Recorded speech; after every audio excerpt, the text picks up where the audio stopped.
Det her er en introduktion til emnet om hormoner og forplantning, og det her lille video skal handle om generelt om hormoner, hvad de er, og hvordan man regulerer dem, og det er med fokus på kønshormonerne.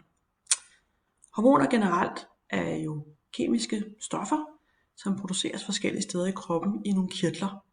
Og de kemiske stoffer, de kan rejse med blodet, og så kan de påvirke andre celler og organer til enten at vokse, eller at udskille forskellige ting og sager. Det kan fx være et hormon som insulin, der får celler til at optage sukker, eller det kan være testosteron, som vi senere ser på, som fx har målceller i musklerne, og som får muskelcellerne til at dele sig.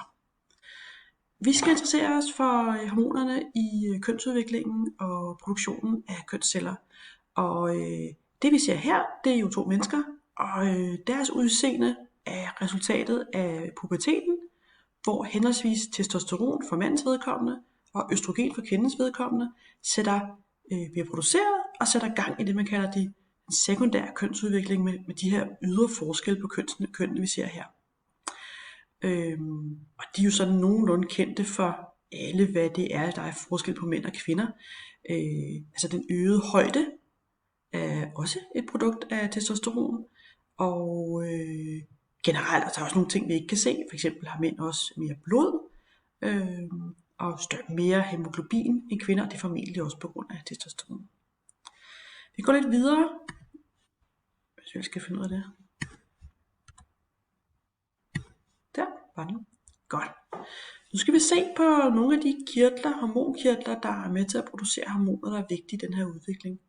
Og vi skal altså op i hjernen, og helt ind i hjernen, helt beskyttet inde i vores kranie, og inde i nogle knogler her faktisk også, der ligger en kirtel, der hedder hypotalamus.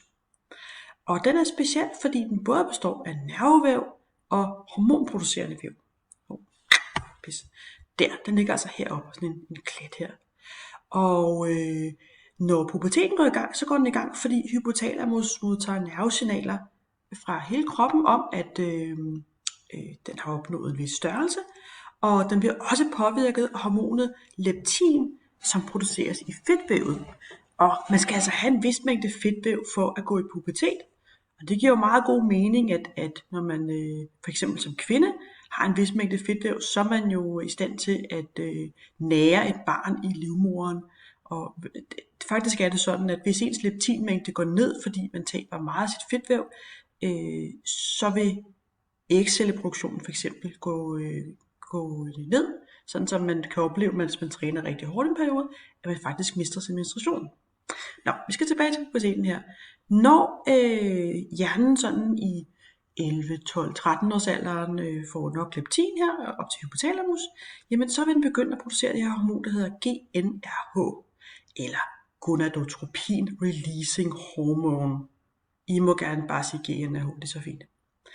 Det hormon laver så en positiv effekt, altså en pluseffekt, kan man sige, det plusviser på en kirtel, der ligger lige nede under, og ligner sådan en lille omvendt hjerte, hernede, og den hedder hypofysen. Den bliver altså stadig oppe i hjernen. Hypofysen ligger lige under hypotalamus, og når den får besked fra GnRH, så vil den begynde at producere de her to overordnede kønshormoner, FSH og LH. Det FSH, det står for follikelstimulerende hormon, og LH står for luteiniserende hormon. Men igen, I siger bare FSH og LH. Altså, hypotalamus får besked fra kroppen og leptin om, at nu er der tid til at gå i pubertet.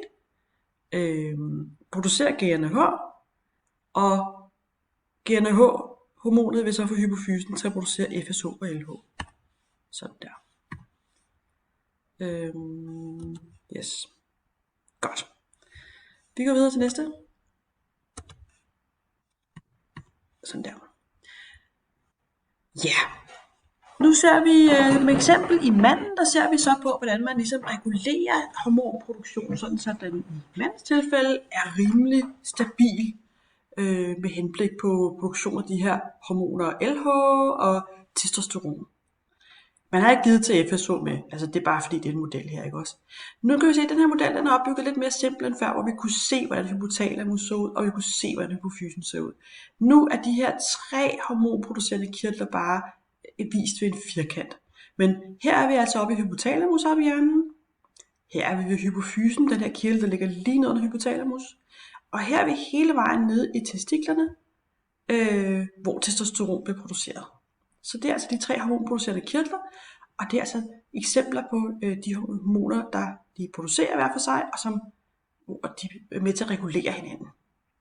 Og vi har jo lige set, at når hypotalamus producerer GnRH, jamen så vil det rejse ned til hypofysen, der er ikke så langt, men det vil det altså, og få hypofysen til at producere LH. Det vil også producere FSH, det er bare ikke med modellen. Når LH bliver produceret, jamen så vil det stimulere testiklerne til at producere testosteron. Og det er det lille molekyle, vi ser her. Og testosteron har rigtig mange effekter, men for eksempel så vedligeholder det de her mandlige kønskarakterer. Det sørger for, at produktionen af sædceller går fint, og det sørger for eksempel også for, at mænd har en kønsdrift, altså simpelthen lysten til at opsøge det noget sex, kan man sige, og muskelopbygning også. Og det her lille hormon her, det vil så, altså man kan sige, hvis det her bare fik lov at køre, så ville der bare blive produceret mere og mere testosteron, så ville det få en stejl stigende kurve. Men vi skal helst have en nogenlunde stabil produktion af testosteron efter puberteten. Så vi har sådan et smart system her med, at testosteron går op i blodet, og så laver det negativ feedback til både hypofysen og hypotalamus. Og det vil sige, at når der er meget testosteron i blodet, så vil der blive produceret mindre GnRH. Og der vil faktisk også blive produceret direkte mindre LH. Og det er jo smart, fordi så, når der er meget testosteron i blodet, jamen så vil der blive produceret mindre GnRH, og dermed også mindre LH. Der vil også blive produceret mindre LH, fordi der er meget testosteron i blodet. Når der ikke bliver produceret så meget af det, så vil der ikke blive produceret så meget testosteron.